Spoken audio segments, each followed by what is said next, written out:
मुच्यते स सर्वत्र सुखमेध्यते स पञ्चमहापापात् प्रमुच्यते सायमधीयानो दिवसकृतं पापन्नाशयति प्रातरधीयानो रात्रकृतं पापन्नाशयति साय प्रातःप्रयुञ्जानो पापो भवति धर्मार्थकाममोक्षं च विन्दते इदमथर्वशीर्षमशीर्षय्यनदेयं यो यदि मोहादास्यति स पापीयान् भवति सहस्रावर्तनाद्यैकाममधीते तन्तमनेन साधये अनेन गणपतिमभिषिञ्चति स वाग्मी भवति चतुर्थ्यामनिष्णं जपति स विद्यावान् भवति इत्यथर्वणवाक्यं ब्रह्माद्यावरणौ विद्यानभिवेति कदाचनेति यो दूर्वाङ्कुरैर्यजति स वैश्रवणोपमो भवति यो लाजैर्यजति स यशोवान् भवति स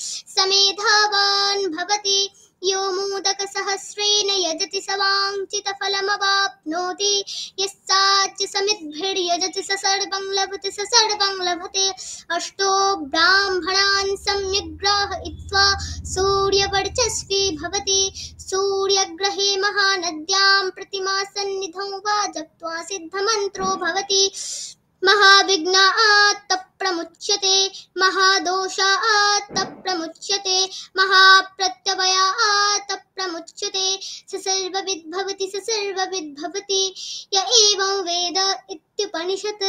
ॐ शान्ति शान्ति शान्तिः।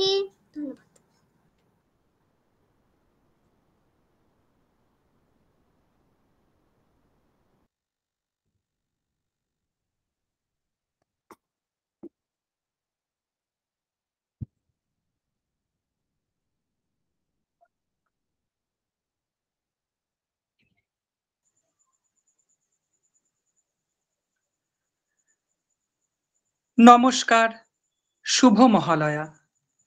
আমার নাম সৌরদীপ অধিকারী। মোদক ট্রেনার একাডেমি আয়োজিত আজকের এই বিশেষ অনুষ্ঠানে আপনাদের সকলকে জানাই সুস্বাগতম। আজকে আমরা যে বিষয় নিয়ে জানতে চলেছি তা শুধু শাস্ত্রীয় বা আধ্যাত্মিক দিক থেকে নয়, বরং ভারতীয় তথা মানব ঐতিহ্য এবং সংস্কৃতির গভীরতম স্তরের সাথে ভীষণভাবে সম্পৃক্ত। দশমহাবিদ্যা। দশমহাবিদ্যা হলো মহাশক্তির 10 রূপ। প্রতিটি মহাবিদ্যা নিজস্ব শক্তি, রূপ ও ভাবধারায় অনন্য। কেবল দেবী স্বরূপেই নয়, বরং আধ্যাত্মিক জীবনের বিভিন্ন দিকের প্রতিফলন হিসেবেও পরিচিত। এই রূপগুলি একদিকে যেমন জীবন দর্শনের জটিলতা ও গভীরতা প্রকাশ করে, অন্যদিকে তারা আমাদের অন্তর্দৃষ্টি এবং আত্মোপলব্ধির পথও দেখায়। আজকে আমরা যাকে স্পিকার হিসেবে পেয়েছি তার সম্বন্ধে যতই বলা হয়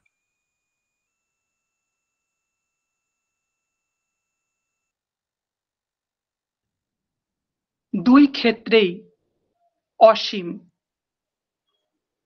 এখন আমাদের মাননীয় স্পিকারের সম্বন্ধে কিছু কথা সকলের সাথে ভাগ করে নেব।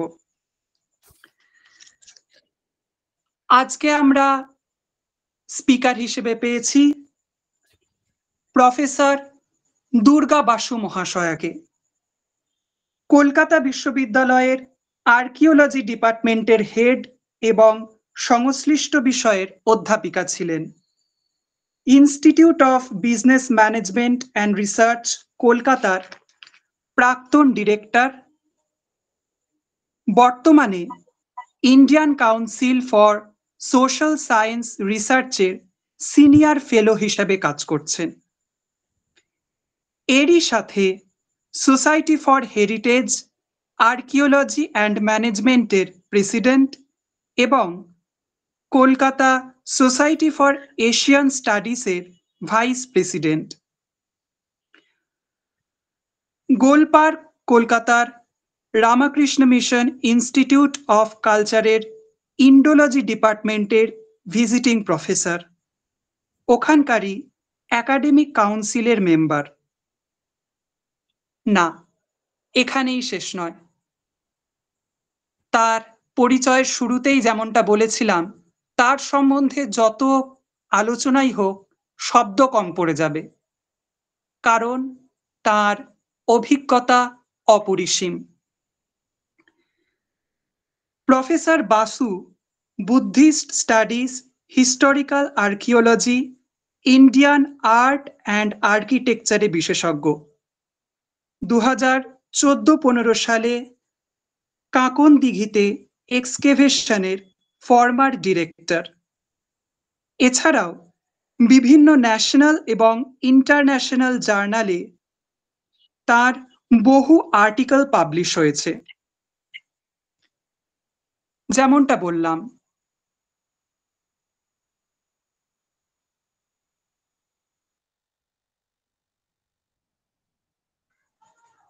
দেশ ছাড়িয়ে বিদেশের মাটিতেও তিনি বলা যায় শ্রীলঙ্কা, ভিয়েতনাম, কম্বোডিয়া, ইউকে সহ বিশ্বের আরো বিভিন্ন স্থানে, সব নাম হয়তো এই অনুষ্ঠানে বলা সম্ভব হবে না, বহু স্থানে, বহু বিশ্ববিদ্যালয়, বহু শিক্ষা প্রতিষ্ঠানে তিনি পেপার প্রেজেন্ট করেছেন এবং তার জ্ঞান ও প্রজ্ঞায় সমৃদ্ধ করেছেন অসংখ্য ছাত্রছাত্রী এবং মানুষদের। তার পাবলিশড মনোগ্রাফ দ্য এনবিপি কালচার অফ ইস্টার্ন ইন্ডিয়া, তার সম্পাদিত গ্রন্থসমূহের মধ্যে folk architecture of Asian countries, a comparative study, Bharat Tattva volume 3, research methodology, tools and techniques in social science, Durga Mahishasura Mardini, a lesser known tale of traditional iconography and worship প্রভৃতি উল্লেখ্য। এছাড়াও তিনি কালা and journal of heritage, archaeology and management JHAM এর মতো বিভিন্ন national লেভেলে এবং এছাড়াও অন্যান্য ইন্টারন্যাশনাল ক্ষেত্রেও সম্পাদনার সাথে যুক্ত রয়েছেন। প্রফেসর বাসু বিভিন্ন সময়ে সমৃদ্ধ করেছেন সমাজের বিভিন্ন ক্ষেত্রকে। তাকে আমাদের মধ্যে পেয়ে সত্যি গর্বিত এবং ভীষণই আনন্দিত।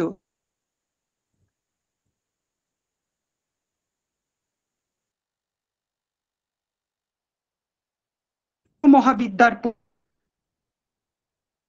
এবং জগৎ কল্যাণে তাদের মাহাত্ম্য ও মহিমার কথা জানতে পারব। সকলের জন্য অত্যন্ত সুন্দর, আকর্ষণীয় এবং একটি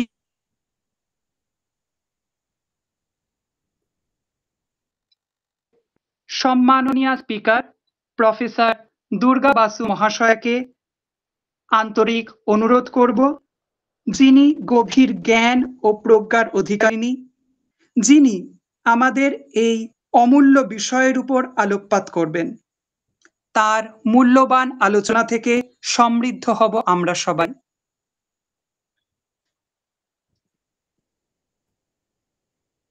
নমস্কার। প্রথমে আমার বলি, আমার কথা শোনা যাচ্ছে তো? হ্যাঁ ম্যাডাম। হ্যাঁ ম্যাম। নমস্কার। আজ মহালয়ার পুণ্যতিথিতে ও দেবী পক্ষের প্রারম্ভে আপনাদের সকলকে জানাই শারদীয়ার শুভেচ্ছা।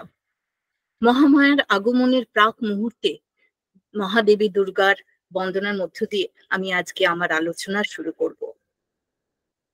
উমে শাকম্বরী শ্বেতে কৃষ্ণে কৈটবনাশিনী হিরণাক্ষী বিরূপাক্ষী সুধূম্রাক্ষী নমস্তুতে। বেদশ্রুতি মহাপুণ্যে ব্রহ্মণ্যে জাতু বেদসী জম্বু কৈটক চৈতেষু নিত্য সন্নিহিতালয়ে।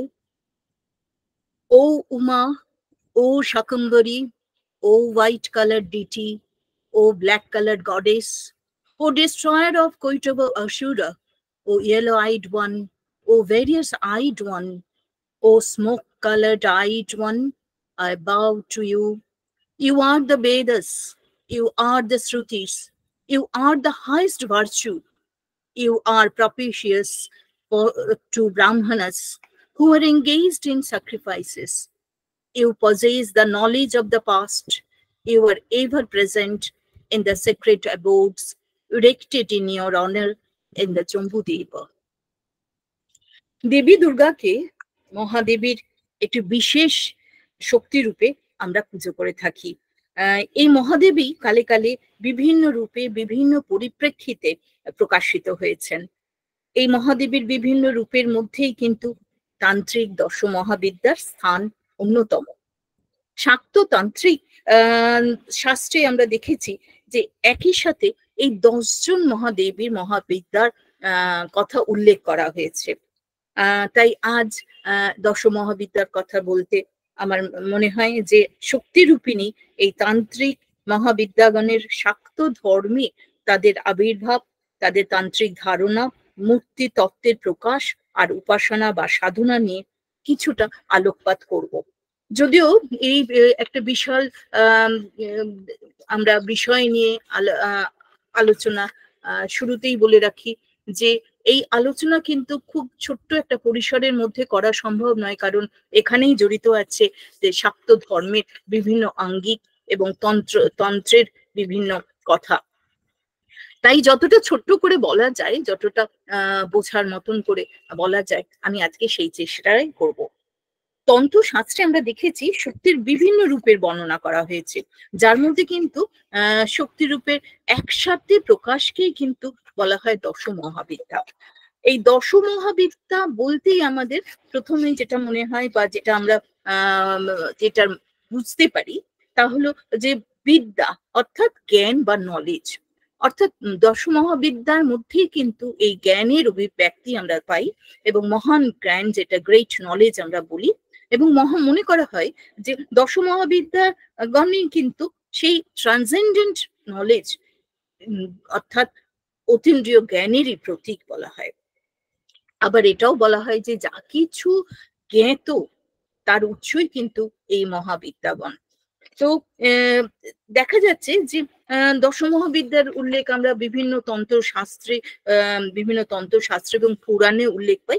এর মধ্যে যেটা সব থেকে উল্লেখযোগ্য গ্রন্থ সেটা হলো তন্ত্রসার গ্রন্থ, তান্ত্রিক গ্রন্থ মহাভাগবত পুরাণ ও বৃহৎ ধর্ম পুরাণ। এই দুটি কিন্তু শাক্ত পুরাণ এবং মোটামুটি ভাবে যদি আমরা এর তারিখ নির্ণয় করি 14শ শতাব্দীর পরে পূর্ব ভারতে, সম্ভবত পূর্ব ভারতে এই দুটি শাক্ত উপপুরাণ রচিত হয়েছিল বলে অনুমান করি।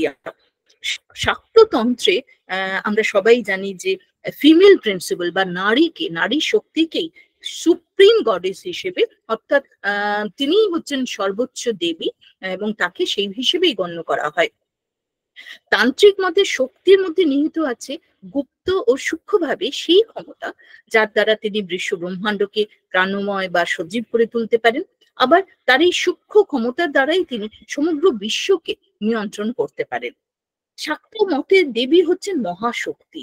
আমরা শক্তি হচ্ছেন শাক্তের মতে, শাক্ত ধর্মাবলম্বীদের কাছে শক্তি হচ্ছেন প্রধান দেবতা হিসেবে, সুপ্রিম দেবতা হিসেবে গণ্য করা হয়। এই দেবী কিন্তু হচ্ছেন মহাশক্তি। তিনি মায়া, আর এই মায়ার দ্বারাই তিনি সমগ্র সংসারকে সৃষ্টি করেছেন। সমস্ত জাগতিক সৃষ্টি কিন্তু তার শক্তির এই মায়ার দ্বারা। তিনি বিদ্যা, আবার তিনি জ্ঞান স্বরূপা। দেবী কিন্তু সমস্ত জাগতিক সংসারকে ধ্বংস করেন একদিকে যেমন, তেমনি তিনি মুক্ত করেন। ব্রহ্ম বৈবর্ত পুরাণে আমরা জানতে পারি যে এই দেবী কিন্তু মহাদেবী হিসেবে প্রকাশিত এবং তিনি কিন্তু একদিকে জাগতিক সমস্ত প্রাণী বা জগৎকে যেমন মুক্ত করছেন এই শৃঙ্খল থেকে, তেমনি কিন্তু আবার সংসারকেও তিনি, জাগতিক সংসারকেও তিনি ধ্বংস করছেন। মোটামুটি ভাবে আমরা দেখি দেবী ভাগবত পুরাণেও কিন্তু এই মহাদেবীর কথা উল্লেখ করা হয়েছে, যিনি আদি সৃষ্টির আদিকাল থেকেই ছিলেন, এমনকি সৃষ্টির পূর্ব থেকেই যিনি বিরাজমান এবং তিনি প্রকৃতি হিসেবেই পরম প্রকৃতি বলে উল্লেখিত হয়েছেন এই দেবী পুরাণে, দেবী ভাগবত পুরাণে। মহাদেবী হিসেবে তিনি সকল দেবীগণের মধ্যেই বিরাজমান। তিনি প্রকাশিত হন কখনো দুর্গা হিসেবে, মহাদেবীর এক রূপ হিসেবে দুর্গা, কখনো বা তিনি প্রতিভাত হন সরস্বতীর দেবীর মধ্যে, কখনো বা গায়ত্রী, সতী বা পার্বতীর মধ্যেও তাকে দেখতে পাই। কিন্তু সব থেকে এই শক্তির আমরা প্রকাশ দেখি সতী, পার্বতী, উমা, গৌরী রূপে। তিনি আবির্ভাব হয়েছেন, তার আবির্ভাব ঘটেছে বা তিনি প্রকাশিত হয়েছেন মহাদেবীর স্ত্রী রূপে। এই যে মহাদেবীর প্রকাশ বিভিন্ন রূপের, বিভিন্ন পরিপ্রেক্ষিতে, বিভিন্ন সময়কালে, তারই কিন্তু একটি অংশ কিন্তু দশ মহাবিদ্যা, অর্থাৎ মহাদেবীরই একটি রূপ এই দশ মহাবিদ্যা। তান্ত্রিক দেবী হিসেবে ভারতবর্ষে প্রসিদ্ধ লাভ করেন এই তন্ত্র দশ মহাবিদ্যা, এবং মনে করা হয় যে আদি এবং পরবর্তী মধ্যযুগ অর্থাৎ আর্লি মিডাইভাল এবং লেট মিডাইভাল পিরিয়ডে কিন্তু এই মহাদেবীর আবির্ভাবের কথা, বা আমরা যে শাক্ততন্ত্র বা পুরাণে যে পাচ্ছি, তার যে উল্লেখ পাচ্ছি, সেগুলো যদি আমরা দেখি তার সন বা তারিখ, তা মোটামুটি ভাবে এটা মধ্যযুগে অর্থাৎ পরবর্তী মধ্যযুগে তিনি আবির্ভাবিত হয়েছেন আদি মধ্যযুগে, কিন্তু তার যে জনপ্রিয়তা, সেই জনপ্রিয়তা কিন্তু লাভ করেছে পরবর্তী যে মধ্যযুগীয় বা লেট মিডাইভাল পিরিয়ডের সময়। ভারতবর্ষে আমরা দেখেছি যে শাক্ততান্ত্রিক যে ট্র্যাডিশন যখন আমরা বলি বা ঐতিহ্যের কথা যখন আমরা বলি, তখন কিন্তু প্রাথমিকভাবে এই শক্তি সাধনারই একটি পদ্ধতি, অর্থাৎ তন্ত্রের ঐতিহ্য যখন ভারতবর্ষে আমরা আলোচনা করি, তখন কিন্তু আমরা শক্তিকে বাদ দিয়ে নয়, এই তন্ত্রের মধ্যে শক্তি নিহিত এবং সেই শক্তির সাধনারই কিন্তু এই একটি পদ্ধতিকে বলা হয়। যেহেতু শক্তিকে মাতৃকা রূপে সর্বোচ্চ দেবতা জ্ঞানে এবং মহাদেবী হিসেবে প্রকাশিত হয়েছেন, তাই তার প্রকাশও হয়েছে কখনো রুদ্ররূপে, আবার কখনো বা শান্ত সুললিত রূপে। অর্থাৎ আমরা দেখছি যে শক্তির বিভিন্ন রূপ, এই রূপের মধ্যে কিন্তু রয়েছে এক মহাদেবী, এবং সেই মহাদেবী থেকেই আবার আমরা পাই শক্তির মহারূপ, তা হচ্ছে মাতৃকা রূপ। মাতৃকা রূপের মধ্যে কিন্তু আমাদের বিভিন্ন যে দেবদেবী, যে প্রচলিত যে দেবদেবী বা জনপ্রিয় দেবদেবী, আমরা কিন্তু মাতৃকা রূপে কিন্তু প্রথমে তাকে পূজা করি। যদি আমরা ধরি দুর্গা, মহাদেবী দুর্গা, মহাকালিকা, তা সবাইকে কিন্তু আমরা মাতৃকা রূপেই কিন্তু প্রাথমিকভাবে সাধারণ মানুষ তাদের পূজা করে থাকেন। কিন্তু যখন আমরা তন্ত্র সাধনার কথা বলি, তন্ত্রের দেবী হিসেবে যখন আমরা দেখি দেবী কালিকা, তারা, ছিন্নমস্তা, তখন কিন্তু তাদের একটা বিশেষ উদ্দেশ্য নিয়ে এই তন্ত্র সাধনা করা হয়, এবং সেটা মূলত যা ভক্ত বা ডিভোটি যারা, তাদের নিজস্ব এক চাহিদা, নিজস্ব কিছু ইচ্ছা পূরণের জন্য কিন্তু তারা এই দশ মহাবিদ্যাকে আহ্বান করেন বা তার পূজা সংঘটিত করেন বা সাধনা করেন। ব্রহ্মাণ্ডে আমরা যদি দেখি মাতৃরূপে তিনটি আকার আমরা কল্পনা করে নিই বা কল্পনা করা হয়। সেই তিনটি ফর্ম, মাতৃকার তিনটি ফর্ম হচ্ছে, একটি প্রথম যে ফর্ম, সেটা হচ্ছে তার আকার হচ্ছে সুপ্রিম ফর্ম, অর্থাৎ তিনিই পরম ব্রহ্ম, এবং এই পরম ব্রহ্মকে সহজে কিন্তু জানা যায় না। আর দ্বিতীয়টি হচ্ছে মন্ত্রের মধ্যে, অর্থাৎ মাতৃকা রূপে যখন আমরা তাকে আহ্বান জানাই বা তাকে সাধনা করি, তিনি প্রতিভাত হন, তিনি প্রকাশিত হন মন্ত্রের মধ্যে, কিন্তু সূক্ষ্ম রূপে তিনি প্রকাশিত হন। আর তৃতীয় যে রূপটি তাকে বলা হয়, সেটা তার প্রকাশিত রূপ।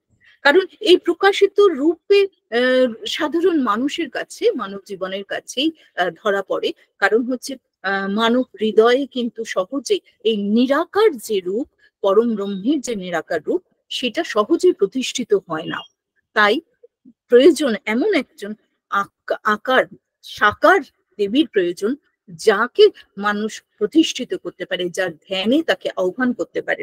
এবং সেই হিসেবে আমরা দেখি যে তন্ত্র শাস্ত্র এবং যে পুরাণগুলো যেখানে মহাদেবীর স্থূল রূপের প্রকাশ করেছেন, স্থূল রূপের প্রকাশ ও ব্যাখ্যা করেছেন, অর্থাৎ এগুলো সাহায্যে কিন্তু তন্ত্রশাস্ত্র এবং তন্ত্রের এই যে পুরাণের যে সমস্ত বিস্তৃত ব্যাখ্যা, সেখান থেকে কিন্তু আমরা দেবীর যে আকার বা দেবীর যে রূপের বর্ণনা সেই এবং তার যে কার্যাবলী, তার যে গুণাবলী, এগুলো কিন্তু আমরা জানতে পারি। তাই দেখা যায় যে দশমহাবিদ্যার ক্ষেত্রেও কিন্তু আমরা একই ভাবে দেখি যে কোথাও তিনি সূক্ষ্ম রূপে বিরাজমান, আবার কোথাও তিনি স্থূল রূপে বিরাজমান। অর্থাৎ 10 জন মহাবিদ্যার কথা বলছি আমরা, অর্থাৎ 10 জন দেবীর কথা বলা হচ্ছে, যারা শক্তি রূপিণী এবং যাদের প্রকাশ কিন্তু ঘটেছে সেই বিশেষ কোনো একটা পরিপ্রেক্ষিতে, বিশেষ সময়, বিশেষ কালে, বিশেষ ঘটনার মধ্য দিয়ে কিন্তু তাদের আবির্ভাব ঘটেছে। যেগুলোর কাহিনী বা যেগুলোর কথা আমরা এই তন্ত্র শাস্ত্রগুলোর মধ্যে কিংবা বিভিন্ন পুরাণের কাহিনীর মধ্যে দিয়েও কিন্তু আমরা জানতে পারি। বহু তন্ত্রগ্রন্থে কিন্তু শক্তিকে আদি দেবতা ও সর্বোচ্চ সৃষ্টিকারী অর্থাৎ সুপ্রিম ক্রিয়েটিভ ফোর্স হিসেবে ব্যাখ্যা করা হয়। তিনি সৃষ্টি, তিনি আবার ধ্বংসকারী। এইভাবে বহু জায়গায় আমরা বহু তন্ত্রে আমরা দেখতে পাই।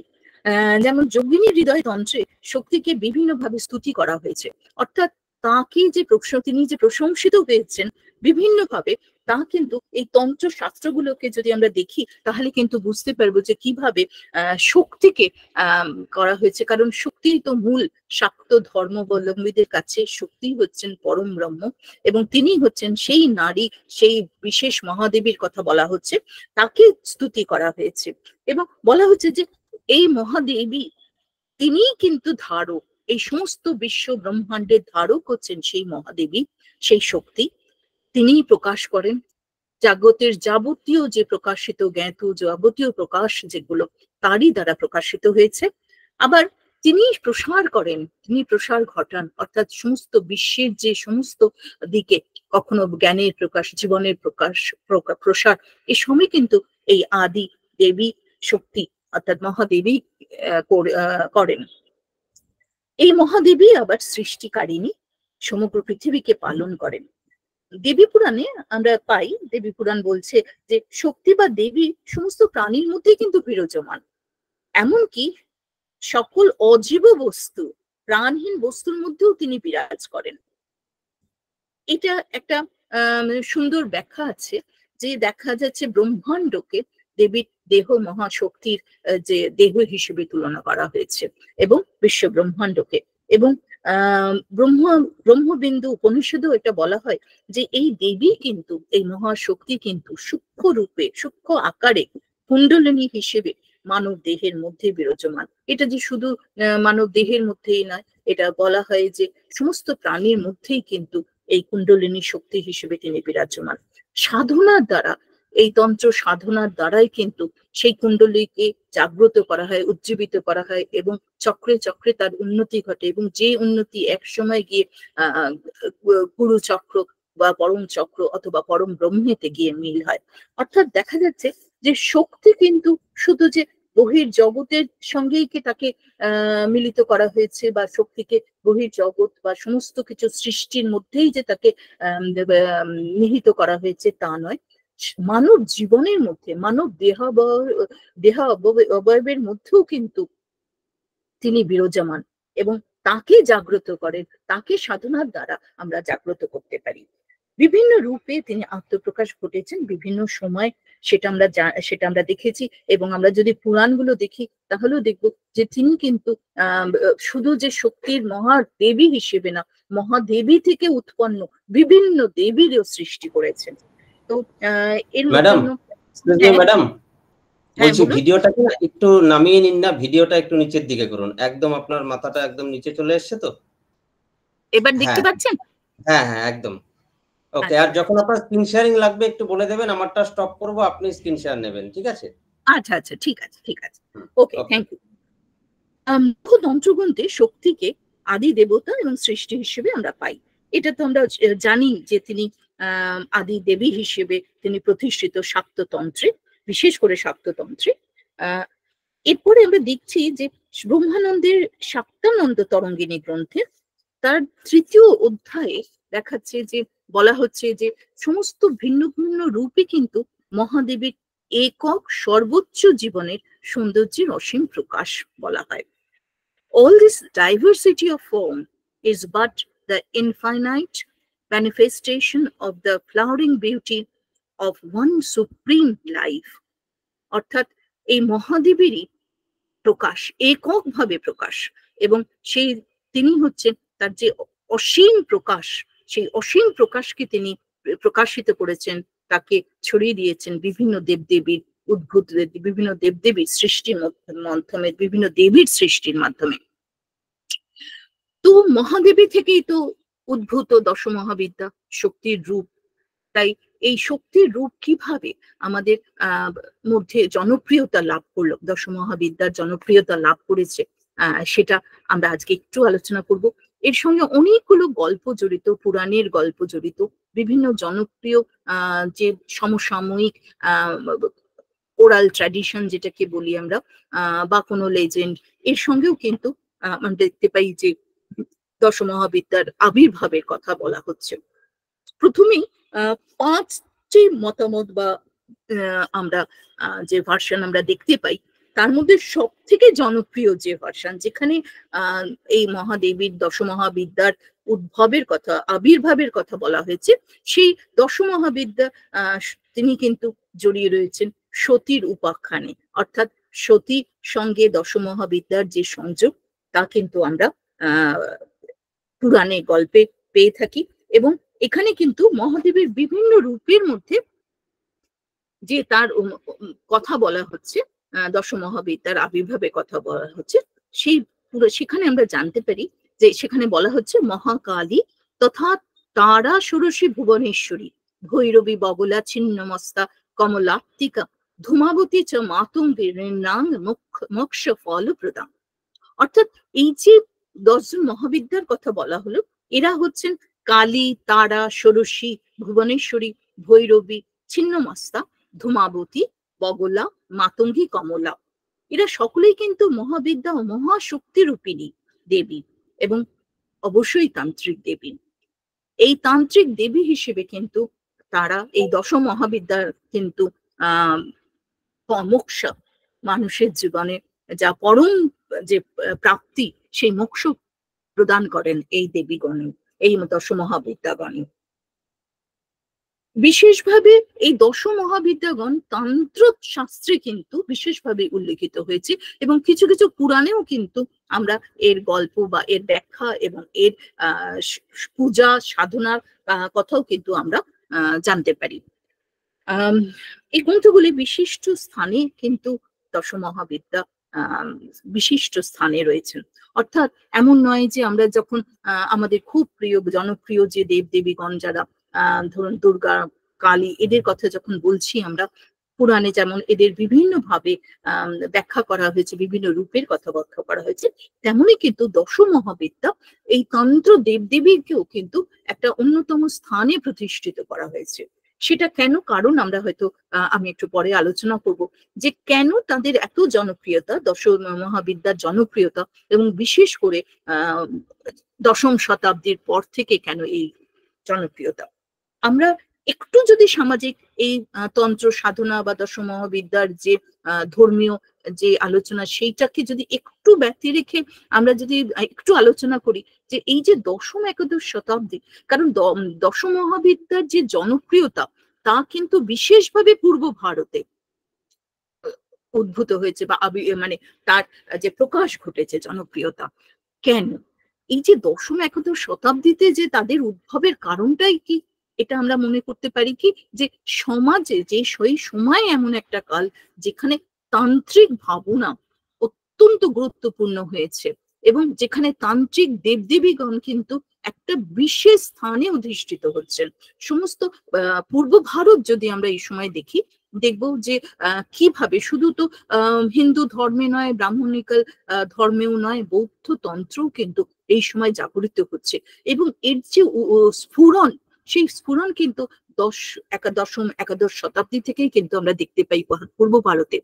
তাই আমরা যখন দশ মহাবিদ্যারও একটা স্ফুরণ দেখছি, তার যে আবির্ভাবের এবং তার যে জনপ্রিয়তা বা তার প্রকাশ বিভিন্ন তন্ত্র শাস্ত্র এবং তার যে পুরাণের গল্পের মধ্যে, পুরাণের কাহিনীর মধ্যে পাই, তাতে আমরা একটা সংযোগ করতে পারি যে এমন একটা সময়, এই যে বিশিষ্ট সময়কাল, যেখানে সামাজিক কারণও কিন্তু, সামাজিক অর্থাৎ ধর্মীয় জায়গা, ধর্মীয় কারণ ক্ষেত্রে কিন্তু এটার একটা বিশেষ অবদান রয়েছে, যে এই যে আবির্ভাব, দশমহাবিদ্যার আবির্ভাবের ক্ষেত্রেও। আমরা শ্রীমদ্ ভাগবত পুরাণে 10 নম্বর গ্রন্থে প্রায় 13 অধ্যায় যদি দেখি, সেখানে আবার বলা হচ্ছে মহাদেবীকে বা দশমহাবিদ্যার উল্লেখ আমরা পাই। এখানে বলছেন যে নমো দেবী মহাবিদ্যা সৃষ্টি স্থিত শ্রীতন্ত কারিণী নমো কমল পত্রাক্ষী সর্বধারে নমঃস্তুতে। অর্থাৎ এই মহাবিদ্যাগণ সমস্ত বিশ্বের সৃষ্টি, স্মৃতি ও প্রলয়কারিণী হিসেবে উল্লেখ করেছেন। পুরাণে আমরা একই সঙ্গে কিন্তু পাচ্ছি এই কয়েকজন দশমহাবিদ্যার নাম। সব কিন্তু আমরা এই 10 জনই যে একসঙ্গে পেয়েছি তা না। এই বিশেষ করে দেবী পুরাণে, যেটা দেবী ভাগবত পুরাণে আমরা দেখেছি, এখানে আমরা শুধু বলছি কালিকা, অর্থাৎ দেবী মহাদেবী কালী, কালী, উগ্রতারা, ত্রিপুরা সুন্দরী, ভৈরবী, মাতঙ্গী, ধূমাবতী, ছিন্নমস্তার উল্লেখ পাই। দেখা যাচ্ছে যে দেবী ভাগবত পুরাণে এই মহাবিদ্যাগণকে তাদের আবার স্তুতি করা হচ্ছে, এবং তা বলা হচ্ছে যে তিনি কিন্তু সৃষ্টিকারিণী এবং তিনি হচ্ছেন ধ্বংস, সৃষ্টি, স্থিতি এবং প্রলয়ের তিনি হচ্ছেন অধিকারিণী, বা তিনি এই তিনটি তাকে তিনি প্রকাশ করছেন, তিনি নিজেকে প্রকাশ করছেন, দশমহাবিদ্যাগণ প্রকাশ করছেন। এই কারণেই কিন্তু 10ম শতাব্দীতে আমাদের আরেকটা একটি গ্রন্থ পাই, মহাকাল সংহিতা। সেখানে আবার 51 জন দেবীর কথা উল্লেখ করা হয়েছে, তার মধ্যে আমরা 9 জন দশমহাবিদ্যাকে পাই। অর্থাৎ এখানে দেখতে পাই যে এই 10ম শতাব্দীর পূর্বে দশম মহাবিদ্যা, কারণ এই মহাকাল সংহিতা কিন্তু 10ম শতাব্দীতেই রচিত বলে মনে করা হয় যে এটাই হচ্ছে সর্বপ্রথম যেখানে আমরা হয়তো দশমহাবিদ্যার উল্লেখ পাই। এবং 10ম শতাব্দী, আমি আপনাদের বললাম যে পূর্ব ভারতে কিন্তু এমন একটা ধর্মীয় সামাজিক একটা যেটাকে বলা হয় যে অবস্থান, সেখানে কিন্তু এই দশম মহাবিদ্যার আবির্ভাবে কিন্তু অত্যন্ত গুরুত্বপূর্ণ। তাই দশম মহাবিদ্যার হয়তো কিছু কিছু দেবী, তার মধ্যে কালী, লক্ষ্মী বা কমল, এরা হয়তো অনেক পূর্ব থেকেই বিরাজমান ছিলেন, অনেক পূর্ব থেকেই মানুষের দ্বারা পূজিত হয়েছেন, কিন্তু একসঙ্গে গোষ্ঠীবদ্ধভাবে তাকে উপস্থাপন করা, তার আবির্ভাব কিন্তু আমাদের মনে হয় যে 10ম শতাব্দীতে এই প্রথমেই আমরা দেখতে পেলাম। এবং 15দশ শতাব্দীরও আরেকটি উপতন্ত্র গ্রন্থ আছে, সমূহতন্ত্র, সেখানে কিন্তু 6 জন মহাবিদ্যার নাম করা হয়েছে। যেমন তারা হলেন কালী, দেবী কালী, তারা, মাতঙ্গী, ভৈরবী, ছিন্নমস্তা এবং ধূমাবতী। অর্থাৎ এখানে কিন্তু 15দশ শতাব্দীর এই তন্ত্র উপতন্ত্র গ্রন্থে কিন্তু আমরা সবার নাম পাচ্ছি না। সেরকমই 10ম শতাব্দীর পর থেকেই দশম মহাবিদ্যার যে প্রকাশ এবং জনপ্রিয়তা, সেটা কিন্তু আমরা উল্লেখ করলাম কালিকা পুরাণে। কালিকা পুরাণ আমরা প্রথম পাচ্ছি যেখানে গোষ্ঠীবদ্ধভাবে দশম মহাবিদ্যার কথা উল্লেখ পাই। এই 10 জনের মধ্যে কিছু কিছু দেবীর কথা আমরা তো আগেই বলেছি, কালীর কথা বলেছি, যেমন তাকে কালিকাকে, দেবী কালিকাকে আদি দেবী হিসেবে গণ্য করা হয়। আবার দেবী কমলারও উল্লেখ পাই, একদম শতাব্দীর প্রথম দিকেও বিভিন্ন ভাবে কমলাকে পূজা করা হতো। কখনো তাকে সমস্ত বৃত্ত, সমস্ত সম্পত্তি বা যে প্রসপারিটি দেবী হিসেবে বা ধনের দেবী হিসেবে তাকে পূজা করা হতো। তো কমলারও, দেবী কমলা লক্ষ্মী হিসেবে তিনি পূজিত হতেন বহু আগে থেকেই। সম্পূর্ণ যে দশমহাবিদ্যার যে গোষ্ঠীবদ্ধ যে রূপ বা বর্ণনা, তা কিন্তু আমরা একটি তান্ত্রিক গ্রন্থ, যেটা মুন্ডমালা গ্রন্থ বা মুন্ডমালা বলা হয়, মুন্ডমালা গ্রন্থতে আমরাও ওখানেও দেখতে পাই যে গোষ্ঠীবদ্ধভাবে 10 জন মহাবিদ্যার কথা বলা হয়েছে। এখানে বলছেন যে কালী তারা মহাবিদ্যা ষোড়শী ভুবনেশ্বরী, ভৈরবী ছিন্নমস্তা চ বিদ্যা ধূমাবতী তথা বগলামুখী সিদ্ধ বিদ্যা মাতঙ্গী কমলাত্মিকা এতা দশ মহাবিদ্যা সিদ্ধ বিদ্যা প্রকৃতিত্তা। অর্থাৎ এই যে মুন্ডমালা তন্ত্রে বলা হচ্ছে যে এই যে দশ মহাবিদ্যাগণ 10টি ভিন্ন ভিন্ন রূপের যেমন প্রকাশ করা হয়েছে, কিন্তু এই 10 মহাবিদ্যাগণ সবাই কিন্তু সিদ্ধ বিদ্যা, অর্থাৎ তারা সিদ্ধ বিদ্যা শুধু নয়, তারা সিদ্ধি দান করেন, সিদ্ধি তার ভক্ত বা ডিভোটিসদের সিদ্ধি দান করেন। অর্থাৎ এটাই কিন্তু তাদের গুণাবলীর কথা বলা হচ্ছে। অর্থাৎ কোথাও বলা হচ্ছে যে তিনি সৃষ্টিকারী, তিনি প্রলয় ধ্বংসকারী, আবার কখনো বা বলা হচ্ছে তিনি সৃষ্টি স্মৃতি প্রলয় সবেরই তিনি অধিকারিণী, এই 10 মহাবিদ্যাগণ। এবং আবার কোথাও বলা হচ্ছে তারা মোক্ষ দান করেন, মোক্ষ দান করেন, আবার কোথাও বলা হচ্ছে যে সিদ্ধি দান করেন। এই সিদ্ধি দানটা কিন্তু একটু বিশেষভাবে উল্লেখিত হয়, কারণ সিদ্ধি তারা তখনই দান করেন যখন তারা সাধনার মাধ্যমে ভক্তকে কিছু দান করতে পারেন। অর্থাৎ সেই যে ক্ষমতা, সেই সূক্ষ্ম যে ক্ষমতা, যাকে আমরা পরবর্তী সময় আমরা দেখব যে এটাকেই কিন্তু তার এসোটেরিক পাওয়ার বলে বলা হচ্ছে, অর্থাৎ জাদুগরি যে শক্তি, সেই শক্তির মাধ্যমে তারা সিদ্ধি দান করছেন, সিদ্ধি লাভ করছেন। অর্থাৎ যারা 10 মহাবিদ্যাকে পূজা করছেন, সাধনা করছেন, তারাই কিন্তু এই সিদ্ধি লাভ করছেন। বিভিন্ন গ্রন্থে তো আমরা দেখছি যে 10 মহাবিদ্যার 10টি ভিন্ন ভিন্ন রূপের আমরা বর্ণনা পাচ্ছি। এবং এইটা কিন্তু এই 10 মহাবিদ্যা কিন্তু মহাদেবেরই তো প্রকাশ, তাই এরা সকলেই কিন্তু এক। কিন্তু এই যে তন্ত্র গ্রন্থ বা পুরাণে আমরা ভিন্ন ভিন্ন রূপের বা ভিন্ন ভিন্ন তার বৈশিষ্ট্য, তার যে অ্যাট্রিবিউটস এর কথা ভিন্ন ভিন্ন ভাবে প্রকাশ করা হয়েছে। অর্থাৎ কালী তার যে রূপের বর্ণনা, তা কিন্তু বগলার রূপের বর্ণনার সঙ্গে তফাৎ হচ্ছে, বা কমলার সঙ্গে ছিন্ন মস্তক যে রূপের তফাৎ, সেটা কিন্তু খুব প্রকাশিত হয়েছে এবং অত্যন্ত বিস্তৃতভাবে সেটাকে ব্যাখ্যা করা হয়েছে। এবং যার জন্য আমরা মনে করি যে এরা পৃথক পৃথক দেবী হিসেবে। কিন্তু যখন 10 মহাবিদ্যাকে যখন তন্ত্রে আনা হচ্ছে, তন্ত্রেতে যখন তার সাধনা করা হচ্ছে, তখন কিন্তু এরা সমরূপ, একই দেবীর একই রূপের প্রকাশ। এইভাবে আমরা অনেক সময় দেখতে পাই যে মহাদেবীর দেহ থেকে বা মহাশক্তির দেহ থেকে আরেক দেবীর উৎপন্ন হচ্ছে। এটা কিন্তু অনেকবার আমরা পুরাণেও দেখেছি। আমরা যদি দেবী মাহাত্ম্যে দেখি, দেখবো যে দুর্গার মাথা থেকে কালী উৎপন্ন হচ্ছেন, এবং এই কালী থেকেই আবার চন্ডমুন্ডাকে বধ করে চামুন্ডা হচ্ছেন। অর্থাৎ এক দেবী থেকে আরেক দেবীর যে ট্রান্সফরমেশন, অর্থাৎ তার উৎপত্তি, এবং সেইখান থেকে কার্যাবলীর মাধ্যমে, তার ক্রিয়ার মাধ্যমে, তার বিভিন্ন রূপ এর তার যে অসুর বধের মাধ্যমে তারও নাম হয়ে যাচ্ছে, অন্য নামে ব্যাখ্যাত হচ্ছেন। এবং যখনই তিনি অন্য নামে ব্যাখ্যাত হচ্ছেন, তার রূপেরও তার পরিবর্তন হচ্ছে। যেমন আমরা যদি দেখি যে দুর্গা থেকে যদি কালী উৎপন্ন হয়েছেন, তা কালী কিন্তু সম্পূর্ণভাবে তার রূপের বর্ণনা সম্পূর্ণ পৃথক। আবার যখন কালী যখন চন্ডমুন্ডকে বধ করে চামুন্ডা ধরছেন, তখনও সেই তার রূপের বর্ণনা সম্পূর্ণ আলাদা, সম্পূর্ণ পৃথক। সুতরাং মহাশক্তি, মহাদেবী কিন্তু একক, ভিন্ন ভিন্ন রূপে প্রকাশিত হয়েছেন। তাই 10 মহাবিদ্যার যে আবির্ভাব, সেটাও আমরা দেখি যে ভিন্ন ভিন্ন ভাবে, বিভিন্ন কাহিনী, বিভিন্ন যে সমস্ত পৌরাণিক গল্পের মধ্যে, পৌরাণিক ব্যাখ্যার মধ্যে রয়েছে, সেগুলোকে আমরা যদি দেখি, তাহলে দেখবো যে মোট 5টি ভাগে 5টি ভার্সন আমরা পাই, যে কিভাবে এই 10 মহাবিদ্যার উল্লেখ এবং 10 মহাবিদ্যার উদ্ভব ঘটেছিল। তার মধ্যে সব থেকে যেটা জনপ্রিয় যে কাহিনী বা জনপ্রিয়তা যেটা লাভ করেছে, সেটা হচ্ছে 10 মহাবিদ্যার উৎপত্তি সঙ্গে জড়িয়ে আছে সতীর কাহিনী, বা সতীর যে ঘটনা, সেই ঘটনা বা দক্ষ যজ্ঞের ঘটনার সঙ্গে জড়িয়ে রয়েছে।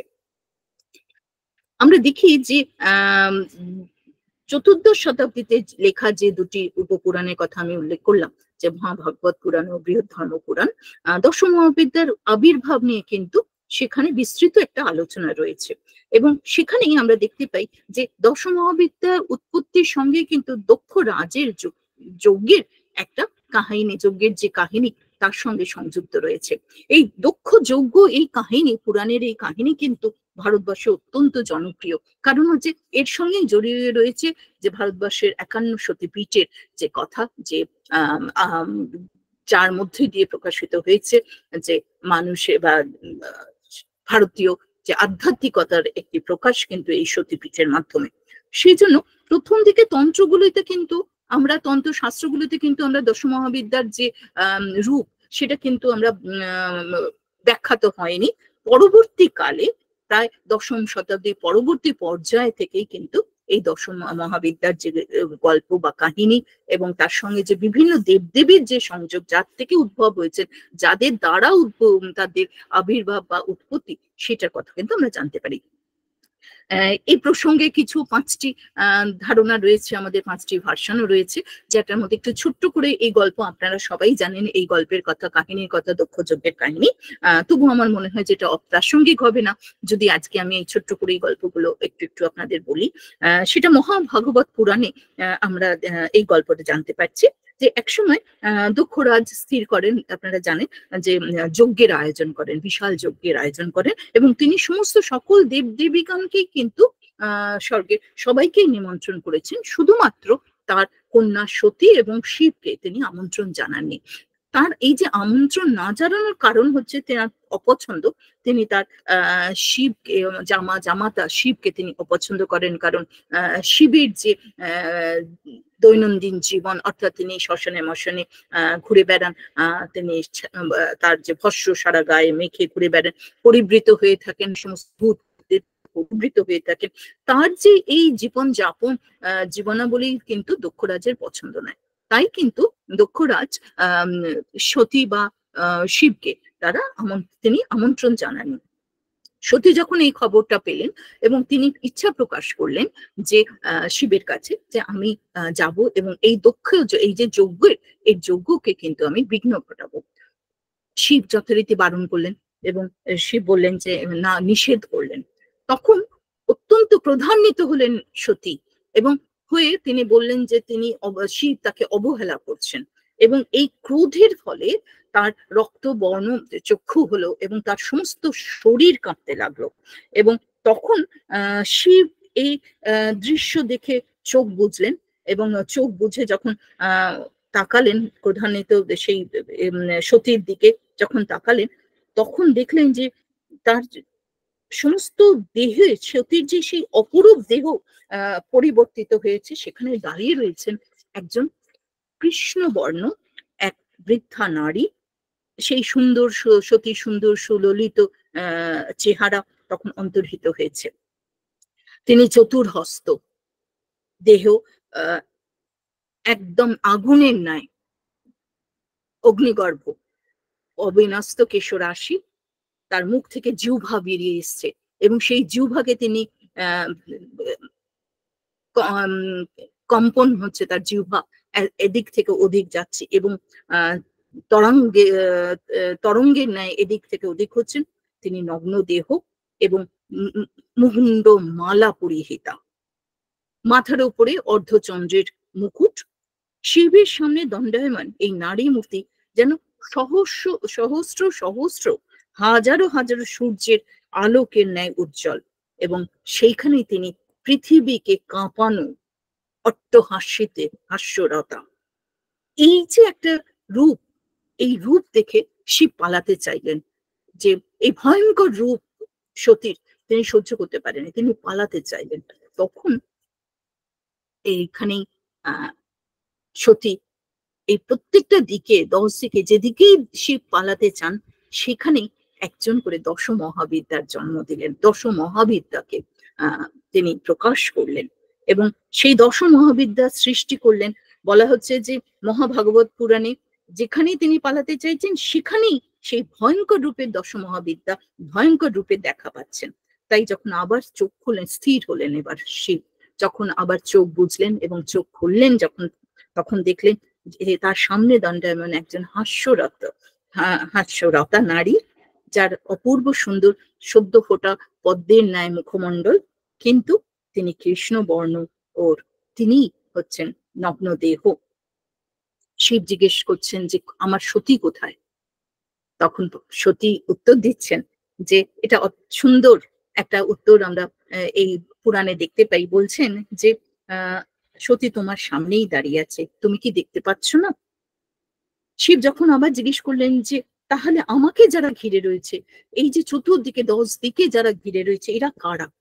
প্রথমে বললেন যে এরা আমার বন্ধু, এবং তারপরেই তিনি উল্লেখ করলেন সতী যে এরাই হচ্ছে কালী, তারা, ষোড়শী, ভুবনেশ্বরী, ছিন্নমস্তা, বগলা, ধূমাবতী, মাতঙ্গী, কমলা। এই যে উপপুরাণ থেকে একটা ভয়ঙ্কর রূপ, টেরিফাইং রুদ্র রূপের যে আমরা পরিচয় পাই, যেমন একদিকে, তেমনই কিন্তু আবার সুললিত, অসম্ভব সুন্দর, নমনীয় দেহ এবং নমনীয় মনের ও দেহ সম্বলিত মহাবিদ্যার প্রকাশ আমরা দেখতে পাই। এর মধ্যে সব থেকে উল্লেখযোগ্য হচ্ছেন কমলা, এবং কমলাকে লক্ষ্মী হিসেবে আমরা দেখি এবং বলা হয়।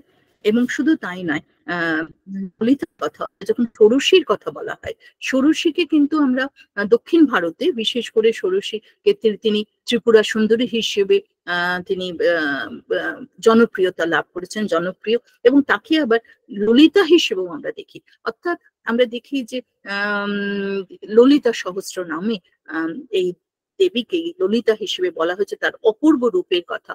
পার্বতী যেমন অপূর্ব রূপের কথা, রূপের জন্য বিখ্যাত, তেমনি কিন্তু ললিতা তার সৌন্দর্যের জন্য, তার সৌন্দর্য লহরীতে তাকে প্রকাশ করা হয়েছে। ললিতাকে অত্যন্ত বিখ্যাত বা জনপ্রিয়তা লাভ করেছেন। সব থেকে আশ্চর্যের বিষয়, এই ললিতা কিন্তু, ললিতার ফর্ম যেটা আমরা বলছি ষোড়শী, অর্থাৎ গার্ল অফ 16 এজ, 16, এই ষোড়শী বা ললিতা, ষোড়শী বিভিন্ন নামে তো তিনি প্রকাশিত হয়েছেন, বা বিভিন্ন নামে তাকে আমরা জানি। এবং দক্ষিণ ভারতে যেমন ষোড়শীকে ত্রিপুরা সুন্দরী বলা হয়েছে, তেমনি কিন্তু আবার পূর্ব ভারতে এই ষোড়শী কিন্তু ললিতা হিসেবে প্রকাশিত হয়েছেন।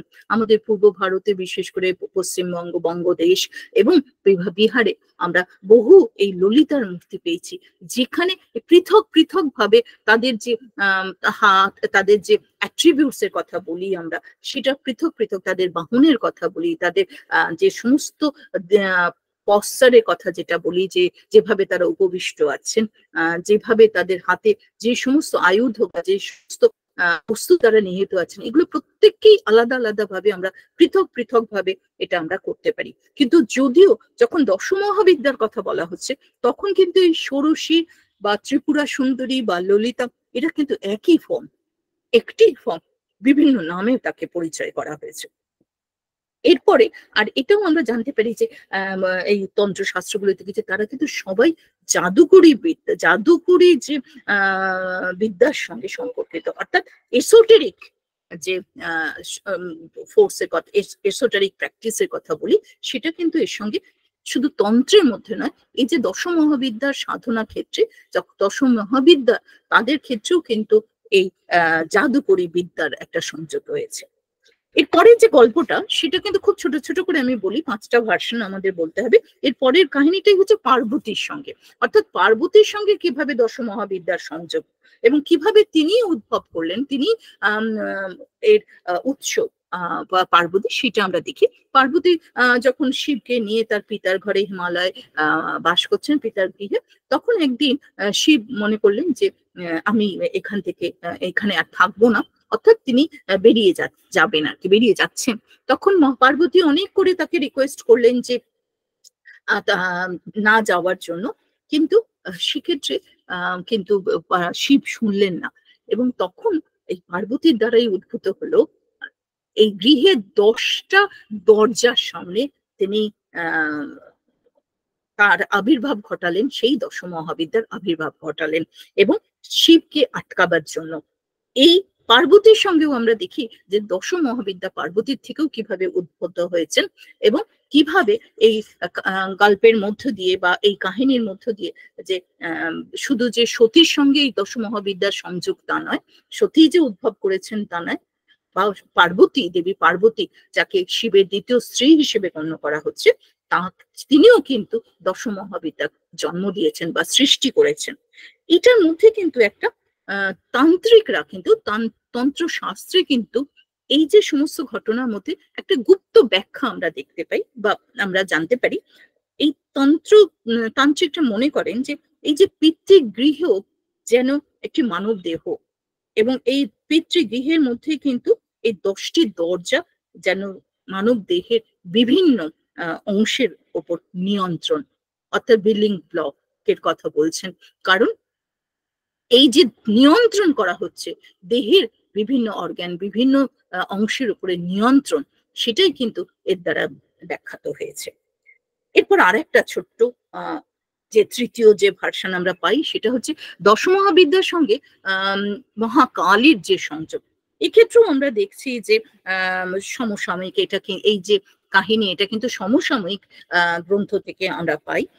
সেখানে বলা হচ্ছে যে সত্যযুগে তিনি শিব কিন্তু কালীর সঙ্গে বসবাস করছেন, কিন্তু হঠাৎ তার মনে হলো যে তিনি আর এখানে থাকবেন না বা বসবাস করবেন না কালীর সঙ্গে, অতএব তিনি বেরিয়ে যাবেন। এবং যখন কালী জিজ্ঞেস করলেন যে কোথায় যাচ্ছ, কোথায় যাচ্ছেন, তখন বললেন যে আমি যেখানে খুশি যেতে পারি, যেখানে খুশি। দেবী কালিকা জিজ্ঞেসের পরে শিবে কথাটা বললেন, আমি যেখানে খুশি যেতে পারি।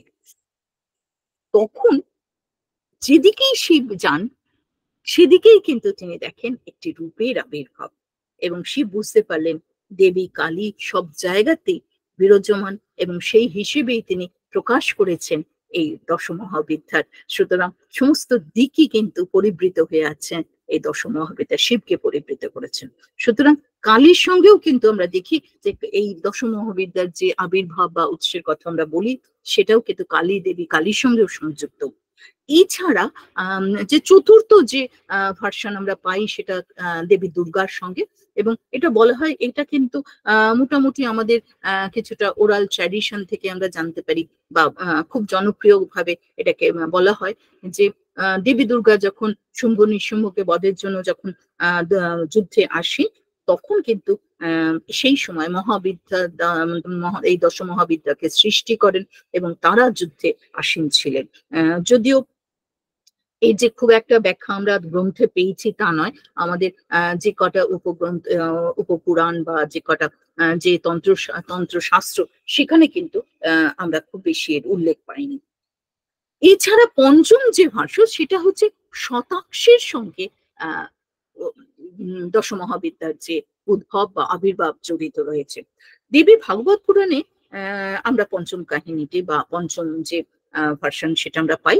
সেখানে বলা হচ্ছে যে একসময় অসুর দুর্গম সমগ্র বিশ্বকে নিজের অধিকারে আনতে চেয়েছেন, এনেছেন, এবং সমস্ত দেবগণকে নিজের অধীনতা বা বশ্যতা স্বীকার করতে বাধ্য করেছেন। তখন দেবতাগণ মহাদেবীর কাছে গেছেন এবং মহাদেব কাছে সাহায্য চাইলেন। সেই মহাদেবী কিন্তু আবির্ভূত হলেন বহু চক্ষু সমন্বিত হয়ে, এবং দেবতাদের এবং মানবের দুর্দশা দেখে সেই বহু চক্ষু মধ্যে দিয়ে তার চোখে জল পড়তে থাকে, এবং এর থেকেই তার নাম হয় শতাক্ষী। অর্থাৎ সমস্ত এত আঁখিযুক্ত যে দেবী, তাকেই কিন্তু বলা হচ্ছে শতাক্ষী। তিনি একটি ভয়ঙ্কর যুদ্ধ বাঁধে অসুরের সঙ্গে, এবং তখন তিনি দশমহাবিদ্যাকে এই যুদ্ধে সৃষ্টি করেন, এবং এর ফলে এই মহাদেবীর নামই হয় দুর্গমকে যেহেতু তিনি বধ করেছেন, সেই থেকেই তার নাম হয় দুর্গা। এটা অত্যন্ত জনপ্রিয় বা অত্যন্ত প্রচলিত একটা কাহিনী আমরা দেবী ভাগবত পুরাণে এটা আমরা পাচ্ছি। এরপর যদি আমরা দেখি যে দশমহাবিদ্যার গুণাবলীর কিছু কথা যদি একটু বলি, অর্থাৎ এই যে আগেই বলেছি যে তারা সিদ্ধি দান করেন, এবং এই সিদ্ধি দানটা কিভাবে করেন, কারণ তারা তো নিজেই তো সৃষ্টি করছেন, ধ্বংস করছেন, কখনো মোক্ষ দিচ্ছেন, কিন্তু সিদ্ধি লাভ মানে একটা বিশেষ উদ্দেশ্যে, একটা বিশেষ চাহিদার ক্ষেত্রে সিদ্ধি দিচ্ছেন, এবং বিশেষ করে সেটা হচ্ছে তার যে ভক্ত, যারা তার উপাসনা করছে, যারা তার সাধনা করছে, সেখানেই তিনি সিদ্ধি দান করছেন। বৃহৎ ধর্ম পুরাণে বলা হচ্ছে যে এই দশমহাবিদ্যা বিদ্যাগণ একসাথে শক্তির দ্বারা সম্পূর্ণভাবে নির্মল করতে পারার শক্তি দান করতে পারেন। তারা আকর্ষণ করতে পারেন মানুষকে, কখনো বা তারা পক্ষাঘাতগ্রস্ত করে তুলতে পারেন। আবার তাদের ইচ্ছানুসারে তারা মৃত্যু আনতে পারেন, কখনো অসুস্থ করতে পারেন মানুষকে, আবার কাউকে বাকরুদ্ধ করতে পারেন। এই দশমহাবিদ্যারই কোনো ব্যক্তিকে বার্ধক্যের দিকে নিয়ে যেতে পারেন, আবার কখনো পূর্ণ যৌবন দান করতে পারেন। এগুলো বলা হয় পুরাণে তার কর্তব্য হিসেবে এটাকে ব্যাখ্যা করা হয়েছে। দশমহাবিদ্যাগণ তো আমরা সবসময় বলছি যে একসঙ্গে গোষ্ঠীবদ্ধ হিসেবে, কিন্তু কখনো এই দশমহাবিদ্যাগণের মধ্যে কেউ কেউ কারুর ক্ষেত্রে কিন্তু একটু বিশেষ শক্তি, জাদু শক্তি যেটা আমরা বলি, এসোটারিক পাওয়ার, সেটা কিন্তু তারা অধিকারী নেই। এর মধ্যে মাতঙ্গীকে যেমন বলা হয় তিনি সিদ্ধি দান করেন, বিশেষ করে বাক সিদ্ধি দান করেন। অর্থাৎ তার সাধনা যদি করা হয়, তার উপাসনা যদি তার তন্ত্র মতে করা হয়, তাহলে বাক সিদ্ধি লাভ করেন। দেবী কালিকার ক্ষেত্রেও কিন্তু আমরা দেখেছি জাদুকরী যে শক্তির কথা বহুবার উল্লেখিত হয়েছে। মঙ্গল কাব্যে আমরা দেবী কালিকাকে প্রধান দেবতা হিসেবে দেখতে পাই। কালিকা মঙ্গলে আমরা দেখতে পাই যে নায়ক সুন্দর, তার কথা বলা হচ্ছে, তিনি কালী পূজার মাধ্যমে সেই জাদুকরী শক্তির অধিকারী হয়েছিলেন। আরেকটি গ্রন্থ শাক্ত প্রমোদ, এই গ্রন্থেতে আমরা দেখি দেবী ধূমাবতী পূজিত হচ্ছেন সিদ্ধি লাভের জন্য। কি সিদ্ধি? যে ইনি পুজো করছেন, যে সিদ্ধির দ্বারা একজন শত্রুকে বধ করতে পারেন। অর্থাৎ এই যে বিভিন্ন কারণে ভক্তের চাহিদার জন্য সিদ্ধি দান করছেন তারা। এমনকি বেশিরভাগে তো রুদ্র ফোন এবং বেশিরভাগ দশমহাবিদ্যার মধ্যেই হচ্ছে ভয়ঙ্করী রূপে দেখছি। তার মধ্যে ধূমাবতী কিন্তু অত্যন্ত আরো ভয়ঙ্করী রূপে ধরা দিয়েছেন, যেখানে সাধনা করা হচ্ছে যে কি না অন্যকে বধ করার জন্য। বগলামুখী দেবী কিন্তু সবসময় একটা জাদুকরী শক্তির অধিকারিণী, এবং একটি যে বগলামুখী রহস্য গ্রন্থেও বলা হয়েছে যে তার শক্তির মাধ্যমে সম্পূর্ণ বিনাশ, পক্ষাঘাত এবং সমগ্র বিশ্ব ব্রহ্মাণ্ডকে বশ করতেও তিনি পারেন। তাই এই যে সমস্ত কিছু যে দেবীদের সিদ্ধি দানের কথা বলছি, এই সিদ্ধি দান কিন্তু সবটাই তাদের যে জাদুকরী শক্তির মাধ্যমে কিন্তু তারা করে থাকেন। ষোড়শী বা যদি আমরা ত্রিপুরা সুন্দরী কথা বলি, তাহলে সেখানে তিনি দান করছে সাধারণ মানুষকে জ্ঞান, ধন সম্পত্তি দান করেন। অর্থাৎ তার সাধনার মাধ্যমে বিত্তবান হওয়া যায়। তিনি যেমন বাকসিদ্ধি দিতে পারেন, তেমনি অসুস্থতার হাত থেকে মানুষকে মুক্ত করতে পারেন। এই যে জাদুকরী শক্তির জন্য মহাবিদ্যাগণকে পূজা করা হয়, করার দুটি কারণ আছে।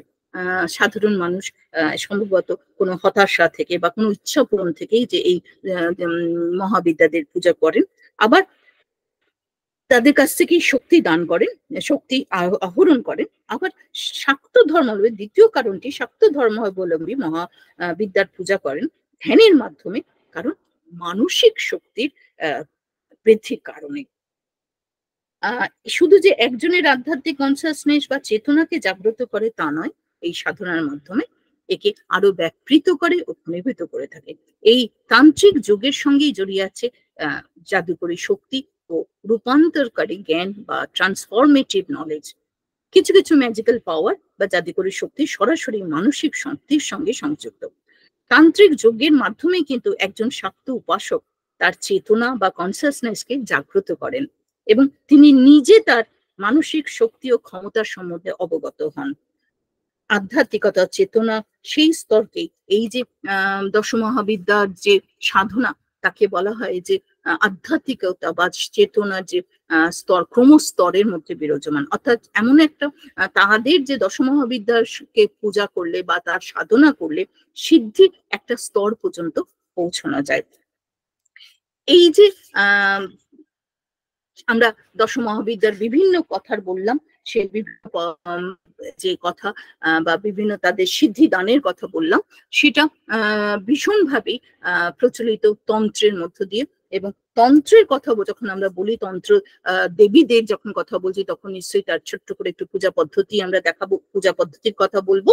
যে প্রথম কথাই দেখতে পাই আমরা যে দশমহাবিদ্যা 10 অবতারের সঙ্গে কিন্তু তুলনা করা হয়। তারা হচ্ছেন সমরূপ, অর্থাৎ যেমন কালীকে কৃষ্ণের সঙ্গে তুলনা করা হয়, সুতরাং এদের বলা হয় দশম অবতার। আবার কখনো কখনো কোনো কোনো এতে বলা হচ্ছে গ্রন্থে যে এই দশমন্ত্রের, দশমহাবিদ্যা আর কেউ না, একটি 10টি মন্ত্রের কথা বলা হচ্ছে। সারদা তিলক গ্রন্থে, তন্ত্র গ্রন্থে 6টি ম্যাজিক্যাল পাওয়ারের কথা বলা হয়েছে, যার মধ্যে একটি হচ্ছে খারাপ আত্মার দূরীকরণ, রোগ মুক্তি, 2 বশ্যতা, এর থেকে প্যারালাইজ করে দেওয়া, বিদ্বেষ, উচাটন অর্থাৎ কাউকে এক জায়গা থেকে অন্য জায়গায় মানে ছাড়তে বাধ্য করা এবং মারণ, কাউকে মৃত্যুর মুখে ঠেলে দেওয়া। অর্থাৎ এই যে পাওয়ার গুলো, এইগুলো কিন্তু দশ মহাবিদ্যার সঙ্গে সংযুক্ত হয়েছে। এই দশ মহাবিদ্যা তান্ত্রিক দেবী, তাই তন্ত্র মতে তাদের পূজার বৃদ্ধি আমরা এই বিভিন্ন গ্রন্থগুলিতে পাই। এবং এইগুলোর মধ্যে সবথেকে যেটা তন্ত্র মতে খুব ছোট্ট করে বলি, কারণ আমরা হয়তো একটু ছবি দেখবো, খুব এতেই বলা হয় যে পূজার মধ্যে দশ মহাবিদ্যা, যখন আমরা তন্ত্রের কথা বলি সেখানে কিন্তু তন্ত্রের সাধনা কথা বলি, সেখানে সাধনা, ধ্যান, রিচুয়ালস, অত কিছু পূজা অর্চনার কিছু ধর্মীয় আচার অনুষ্ঠান, তার মূর্তি এবং মন্ত্রে, যন্ত্র এবং মন্ডল প্রভৃতির কথাই কিন্তু আমরা জানতে পারি। প্রথমে দশমহাবিদ্যার তান্ত্রিক সাধনায় গুরুত্বপূর্ণ হলো মন্ত্র। দেব যা দেবীর এসেন্স বলে মনে করা হয়, এবং ধ্যান মন্ত্রে তার দৈহিক রূপের অবতারণা ঘটে। যখন আমরা মন্ত্র উচ্চারণ করি, অর্থাৎ যদি সাধক মন্ত্র উচ্চারণ করেন, সেখানেই কিন্তু দেবী প্রতিভাত হন মন্ত্রের দ্বারাই, তার বাহ্যিক রূপের কল্পনা করা হয়, এবং যার দ্বারা দেবীর পূজার আচার অনুষ্ঠানের পূর্বে দেবীর এই রূপকে কল্পনা করা হয়। ধ্যান মন্ত্রে কিন্তু দেবীর রহস্য প্রতিভাত হয়। এই প্রার্থনার মধ্যে দিয়ে কিন্তু ভক্ত দেবীকে প্রোটেক্ট করেন। অর্থাৎ সাধনা যদি করা হয় তাহলে কিন্তু এই দশমহাবিদ্যাও কিন্তু দেবীকে প্রোটেক্ট করে। তন্ত্রের মধ্যে কিন্তু আমরা দেবী নামের স্তোত্র পাই, অর্থাৎ মন্ত্রের মধ্যেও যেমন আমরা তার এসেন্স, তেমনি আবার তন্ত্রের মধ্যেও কিন্তু তার নাম স্তোত্র, বিভিন্ন নামের স্তোত্র পাই। এই তন্ত্রে কিন্তু আবার আমরা বিভিন্ন যন্ত্রের কথা বলি, যেমন দশমহাবিদ্যায় আমরা কমলার কথা যদি বলি, শ্রীলক্ষ্মী, আমরা শ্রী যন্ত্রের কথা বলি, শ্রী যন্ত্রের কথা বলা হয়, যেখানে যেটা কখনো সার্কেল, কখনো ট্রায়াঙ্গুলার, আবার কখনো পদ্মের দ্বারা প্রকাশিত হয়েছে, যেখানে দেবীকে আহ্বান করা হয় এই যন্ত্রের মধ্য দিয়ে। এছাড়া সাধারণ পূজা পদ্ধতির কথাও বলা হয়, অর্থাৎ দানের কথা বলা হয়। সত্যি এটা ভাবতে অবাক লাগে, যেহেতু এটা রুদ্রভম, কালী, তারা, ছিন্নমস্তা, এরা কিন্তু ব্লাড থার্স্টি, অর্থাৎ তাদেরকে ব্লাড অফার করা হয়। এবং আমরা সবাই জানি যে বলিদানের ব্যবস্থা আমাদের ছিল এবং হয়তো কিছু আছেও, সেখানে কিন্তু এই ব্লাডকে দান করা হয়। এই সমস্ত কিছুই কিন্তু আমাদের একটা পূজা পদ্ধতির, তন্ত্রের মতে দশমহাবিদ্যার পূজা পদ্ধতির কথা বলা হয়। এইবার আমরা যেটা বলবো, একটু ছবি দেখবো, এবং যেখানে প্রথমেই দেখি যে কালীর কথা বলা হচ্ছে, অর্থাৎ রূপের যে ব্যাখ্যা এবং তার সঙ্গে যে তার ক্রিয়া, কর্ম, ক্রিয়া, কার্যাবলী এবং ভক্তকে যে তিনি দান করছেন বা তার সাধনার মধ্য দিয়ে, তন্ত্র সাধনার মধ্য দিয়ে, সেগুলো কিভাবে আমরা প্রতিভাত হয়েছে সেগুলো আমরা মোটামুটি ভাবে বুঝতে পারি। কিন্তু আমরা একটু দেখব যে মূর্তি তত্ত্বে কিভাবে এই দশমহাবিদ্যাকে প্রতিভাত করে তোলা হয়েছে। এই বলে আমি যদি একটু আপনাদের ছবি দেখাই, কারণ আমাদের সময় হয়তো কম, তো যদি একটু ছবির কথা যদি আমাকে একটু দেন ছবি, আমি কি করব, আমি নেবো? হ্যাঁ, শেয়ারিং করুন। হ্যাঁ, আমি অফ করে দিয়েছি। আচ্ছা, দাঁড়ান, আমি দেখছি, চেষ্টা করছি।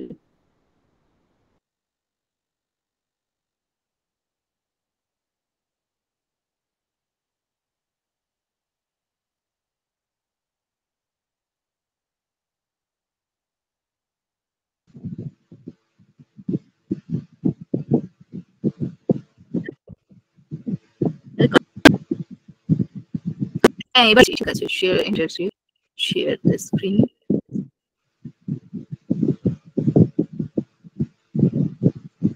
দেখুন তো, দেখা যাচ্ছে?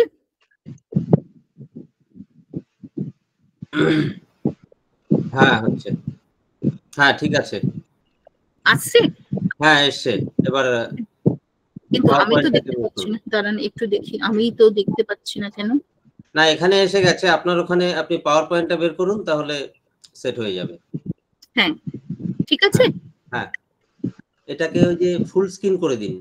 হ্যাঁ, এই হয়ে গেছে। হ্যাঁ,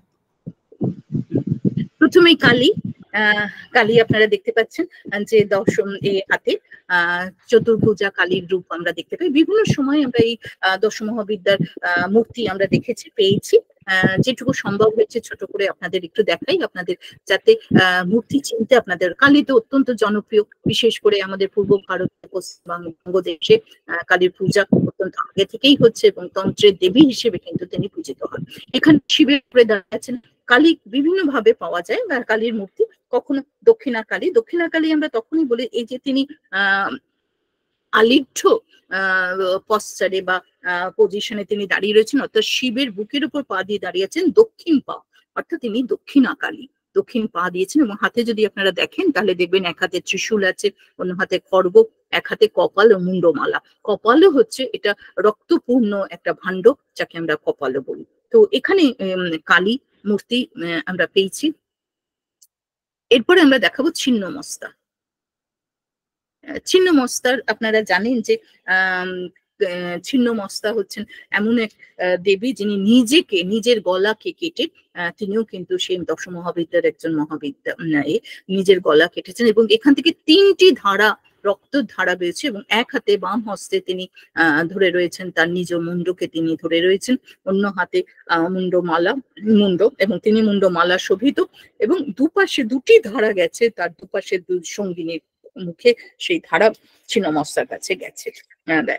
এটি অত্যন্ত পরিচিত একটা মূর্তি এবং আপনারা জানেন যে আমাদের বিষ্ণুপুরে একটি ছিন্নমস্তার মন্দির আছে। এছাড়াও খুব বিখ্যাত মন্দির চিনপুরী, হিমাচল প্রদেশে এই ছিন্নমস্তার মূর্তি রয়েছে।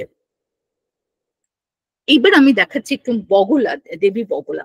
দেবী বগলা হচ্ছেন তিনিও কিন্তু তন্ত্র দেবী এবং এই বগলা আমরা দেখেছি যে কামাখ্যা দেবীকে তো, কালীকে তো আমরা কামাখ্যা হিসেবেও আমরা পুজো করি। এই যে আসাম অঞ্চলে কামাখ্যা দেবীর সঙ্গেও কিন্তু এই দশমহাবিদ্যার কিন্তু পূজিত হন, তার মধ্যে একজন হচ্ছেন এই বগলা, দেবী বগলা।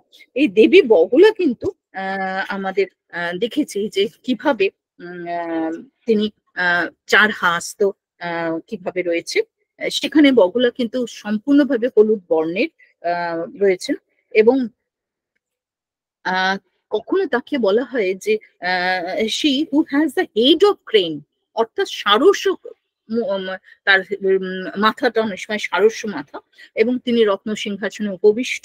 এবং সবথেকে মজার কথা দেখুন, এখানে কিন্তু দেবী বগলা তার একটা দেখে আপনারা চিনতে পারবেন, তিনি হলুদ শাড়ি পরিহিতা এবং এক হাতে মুগুর রয়েছে, এক হাতে মুগুর, অন্য হাতে তিনি একজনের জিহ্বাকে টেনে ধরে রয়েছেন। আবার কখনো তিনি মৃতদেহের উপর উপবিষ্ট হন, হ্যাঁ, কখনো বা তাকে তার যে মাথার উপর এই মস্তকে কখনো আবার সারস পাখির মাথা দেখা যায়। এই দুটোই হচ্ছে বগলার ছবি এবং এখানে আপনারা দেখুন যে কিভাবে জীবকে তিনি টেনে ধরে যাচ্ছেন এবং সম্পূর্ণ বস্ত্র পরা হলো বস্ত্র পরা। আর এই যে সারস পাখির ন্যায় যে মস্তক, এটা কিন্তু আমরা খুব বেশি সারস পাখি কখনো তার এতেও হতে পারে, তা বাহন হিসেবেও তাকে করা হয়। আরেকটা হচ্ছে যে দেখুন এখানে যন্ত্রের কথা বলা হয়েছে। তন্ত্র যখনই আমরা বলছি সেখানে কিন্তু যন্ত্র একটা বিশেষ স্থান অধিকার করে, মন্ত্র যেমন একটা বিশেষ, কারণ মন্ত্রই তো হচ্ছে সেই যে দেবী মন্ত্র উচ্চারণ করছে তিনি হচ্ছে সেই দেবীর এসেন্স হচ্ছে মন্ত্র। এবং সেই মন্ত্রের ক্ষেত্রেও আমরা দেখেছি যে যেভাবে দেবীকে ধ্যান মন্ত্রে তাকে আহ্বান করা হচ্ছে, তাকে প্রতিষ্ঠিত করা হচ্ছে, তাকে কল্পনা করা হচ্ছে, ঠিক তেমনই কিন্তু যন্ত্র দিয়েছে। এখানে কিন্তু একটা সুন্দর একটা ছবি যেখানে আমরা পাচ্ছি যে বগলামুখী যন্ত্রেরও কথা বলা হচ্ছে। এখানেও দেখুন বগলা দেবী, এখানে মাতঙ্গীর কথা বলছি। আর ইনি হচ্ছেন ষোড়শী। ষোড়শী আমি আপনাদের আগেই বলেছি যে শিবের নাভি থেকে উঠছেন, শিবের নাভি স্থল থেকে পদ্মের উপর উপবিষ্ট হচ্ছেন এই ষোড়শী দেবী। এবং ষোড়শী তো কখনো তিনি ললিতা হিসেবে, কখনো ত্রিপুরা সুন্দরী হিসেবে তাকে বর্ণনা করা হয়েছে। কিন্তু ষোড়শীর যখন আমরা বলি তখন যখন ত্রিপুরা সুন্দরী, কারণ ষোড়শী কিন্তু দক্ষিণ ভারতে ত্রিপুরা সুন্দরী নামে বিশেষভাবে পরিচিত, এবং সেখানে কিন্তু তার হস্তে কিন্তু রয়েছে আয়ুধ। আয়ুধ মানে হচ্ছে অর্থাৎ অস্ত্র, যে অস্ত্রতে তিনি তীর ধনুক আমরা ব্যবহার করছি, তীর ধনুক, ধনুক বিশেষ করে বা তীরটা বিশেষ করে যে আখের তীর হিসেবে আমরা এটাকে পাই। এছাড়া তার হাতে কিন্তু রয়েছে অঙ্কুশ আর নাগপাশ, অর্থাৎ এইগুলো হচ্ছে ত্রিপুরা সুন্দরী। কারণ ত্রিপুরা সুন্দরীকেও আমরা যুদ্ধে দেখেছি, যুদ্ধে অসুর বধ করতে দেখেছি, এবং তিনি হচ্ছেন ভণ্ডাসুরকে বধ করেছেন, তাই তার হাতে এই অস্ত্র আমরা দেখতে পাই। ইনি হচ্ছেন তারা হিসেবে কারণ আমরা একে তারা বলছি। বগলা এই কালীকে যেমন দক্ষিণা কালী বলা হয়, সেরকম বামা কালীও বলা হয়। বামা কালীতে আপনার বাঁ পা প্রত্যার মানে ঠিক অপোজিট, যেভাবে উনি দাঁড়িয়েছেন পশ্চাৎ, তার অপোজিট পশ্চারে তিনি দাঁড়াবেন এবং বাঁ পাটা তাকে বাঁ পদ তিনি শিবের ওপর ন্যস্ত করেছেন, এবং তার ফলে হচ্ছে তাকে বামা কালী বলা হয়। এক্ষেত্রে দেখুন তারাও কিন্তু বামা কালীর মতনই, যদিও তার রূপ, তার ত্রিশূল আছে হাতে, যদিও তার পোশাকে হচ্ছে ব্যাঘ্র চর্ম পরিহিতা, এবং এখানে দেখুন একটা নরমুণ্ড মালা থাকবে, কিন্তু এখানে হয়তো ফুলের মালা দেওয়া হয়েছে, এবং তিনি জিহ্বা তার বেরিয়ে এসছে, অর্থাৎ তারা হিসেবে এখানে তিনি ব্যক্ত হয়েছেন। তার মানে কালী এবং তারার মধ্যে যে আমরা খুব বেশি পার্থক্য দেখি, কালী হচ্ছেন সম্পূর্ণভাবে নগ্ন দেহে শিবের ওপর দাঁড়িয়ে রয়েছেন, আবার কখনো দক্ষিণ পা শিবের ওপর, কখনো বা বাম পা শিবের ওপর, কিন্তু তারার ক্ষেত্রে আমরা দেখছি যে তিনি কিন্তু বাম পা শিবের ওপর দাঁড়িয়ে আছেন। এইগুলো কতগুলো চিহ্ন যেগুলো আমরা মোটামুটি ভাবে মূর্তি পরিচিতি বা মূর্তি আইডেন্টিফাই করতে আমরা পারি। এখানেও তারা দেখুন কিভাবে তারার মূর্তিকে আমরা দিয়েছি 17th সেঞ্চুরি বলে মনে করা হচ্ছে। এটা মহাভৈরবীর কথা বলা হচ্ছে। মহাভৈরবীর ক্ষেত্রে আমরা দেখেছি যে সবসময় একটা ভয়ঙ্কর রূপে তাকে প্রকাশিত করা হয়েছে। তিনি জাগতিক ধারায় তার মূল ভূমিকাই হলো ধ্বংস করা। তার গায়ের রং হাজারো উদিত সূর্যের মতন উজ্জ্বল, 4 হাতে অক্ষমালা, পুস্তক এবং 2টি হাতে অভয় ও বরদা মুদ্রা। কিন্তু সবসময় যে সব মূর্তির মধ্যে এখানে পুস্তক আপনি দেখতে পাচ্ছেন, কিন্তু সবসময় যে আমরা একই অ্যাট্রিবিউটস আমরা দেখি তা নয়, বিভিন্ন ভাবে তাকে পরিবর্তিত করা হয়েছে। এখানে কিন্তু ষোড়শী দেখুন অভয় দিচ্ছেন এবং বরদ দিচ্ছেন ষোড়শী, এবং সঙ্গে কিন্তু এটা অঙ্কুশ এবং নাগপাশ, এটা কিন্তু ষোড়শীর হস্তে আমরা অনেক সময় পাই। এটাও দেখুন একটি চামুন্ডার মূর্তি আমরা দিয়েছি। এইখানে কিন্তু আমরা গোপেশ্বর শিব টেম্পল বনকাঠি, এখানে আমরা একসঙ্গে এই কালী, তারা, ষোড়শী মহাবিদ্যা, সমস্ত মহাবিদ্যাদের ছবি। কিভাবে ধূমাবতী হচ্ছেন বৃদ্ধ রূপে তাকে প্রকাশ করা হয়েছে। ধূমাবতী অত্যন্ত ভয়ঙ্কর একটি রূপ, যাকে ধূমাবতীর সবসময় একটা কুলো নিয়ে তাকে দেখা যায়। তিনি কখনো কাকের ওপর আসেন, কখনো বা তিনি রথে আরুরা, কিন্তু তিনি সবসময় হচ্ছে বিধবার পোশাকে রয়েছেন।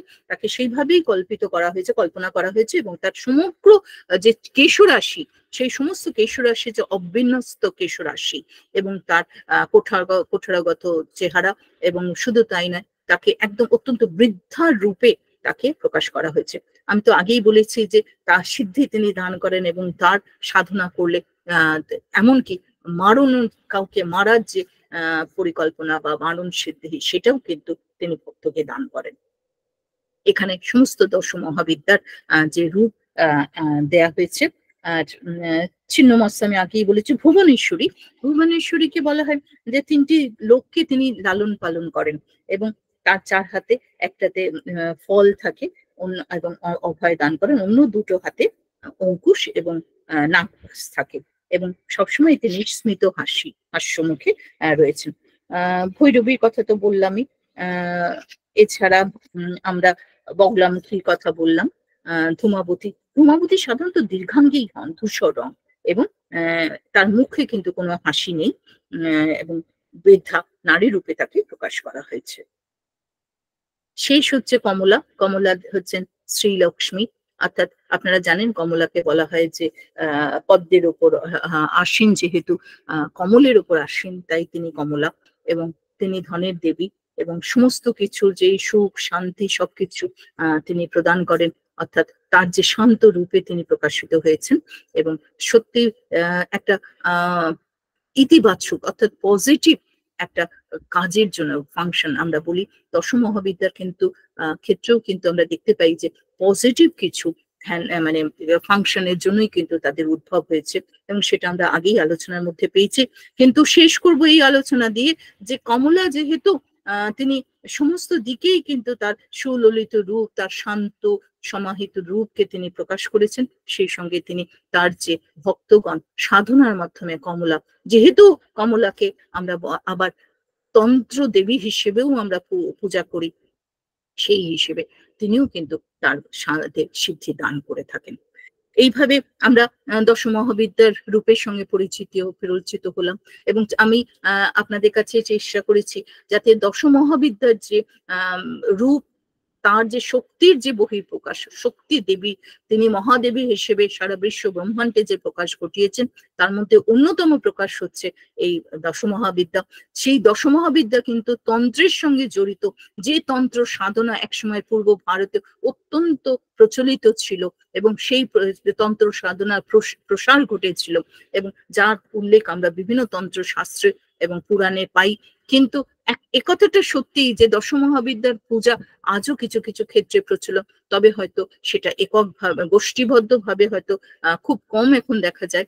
কিন্তু তা সত্ত্বেও এই দশ মহাবিদ্যার প্রতীক হিসেবে দশ মহাবিদ্যা একক হিসেবেও কিন্তু পূজিত হন, এবং বলা হয় যে হয়তো কিছু মারণ উচাটন এই সিদ্ধি লাভের জন্য কিন্তু এই দশ মহাবিদ্যার পূজা করা হয়। অর্থাৎ তারা যে শুধু রুদ্র রূপ, তারা যে শুধু ক্ষতি ধ্বংসের কারণ হয়ে দাঁড়ান দশ মহাবিদ্যা, তা নয়। তারা এই একই সঙ্গে দশ মহাবিদ্যা কিন্তু দান করেন মোক্ষ তার সাধককে, এবং দান করেন বিভিন্ন তাদের ইচ্ছা পূরণ, তাও কিন্তু তারা সিদ্ধি দানের মাধ্যমে কিন্তু সিদ্ধি দান করেন তাদের। তো এই জন্যই তারা দশ মহাবিদ্যা কিন্তু আজও পূজিত হন, হয়তো গোষ্ঠীবদ্ধভাবে নাও হলেও এককভাবেও পূজিত হন, অথবা কোথাও কোথাও হয়তো সেই গোষ্ঠীবদ্ধভাবেই আমরা মন্দিরের বিভিন্ন গাত্রে পাই, শুধুমাত্র এইটি অবগত করার জন্য যে এই যে সাধকের জন্যই কিন্তু দশ মহাবিদ্যার প্রকাশ। ধন্যবাদ, নমস্কার। আর আমার মোদক ট্রেনারকে আমি বিশেষ করে মিস্টার মোদক এবং গার্গীকে অসংখ্য ধন্যবাদ জানাই আমাকে এখানে বলার জন্য, আজকে সময় দেওয়ার জন্য, যে আমি ছোট করে দশ মহাবিদ্যা আজকের এই পুণ্য লগ্নে, পুণ্য তিথিতে, এবং যখন আমরা মহাদেবীর আহ্বান করছি, মহাদেবীর আবির্ভাব এবং তার পূজার জন্য আমরা অপেক্ষা করছি, সেই মুহূর্তে আমাকে এই ছোট্ট বিষয়টি সম্বন্ধে বলতে দেওয়ার জন্য আমি আপনাদের কাছে কৃতজ্ঞ, এবং আপনাদের সকলকে ধন্যবাদ জানাই। নমস্কার।